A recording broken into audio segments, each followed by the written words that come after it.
একটা সময় ছিল যখন বিশাল কোনো জাহাজের কথা বললেই আমাদের চোখের সামনে ভেসে হতো টাইটানিকের ছবি, কিন্তু সেই জায়গা এখন দখল করে নিয়েছে এক বিশাল দৈত্য আকারের জাহাজ, যার নাম আইকন অফ দ্য সেলস। এই জাহাজটি শুধু টাইটানিকের চেয়ে বড়ই না, বরং তার চেয়েও দ্বিগুণ আকারের বড়। টাইটানিকে যাত্রী বহন করতে পারত মাত্র 3,300 জন, সেখানে আইকন অফ দ্য সিজে একসাথে 7,000-এর বেশি মানুষও ভ্রমণ করতে পারে। এই স্বপ্নের জাহাজটি তৈরি করেছে যুক্তরাষ্ট্র ভিত্তিক একটি কোম্পানি, রয়্যাল ক্যারিবিয়ান। এটি শুধু একটি জাহাজই নয়, বরং ভাসমান এক বিশাল শহর।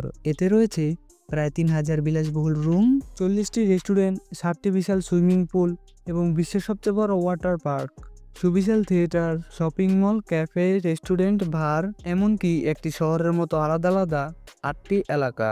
বিশ্বের সবচেয়ে বড় এই জাহাজের ভিতরে কি আছে সেটাই জানবো আজকের এই ভিডিওতে।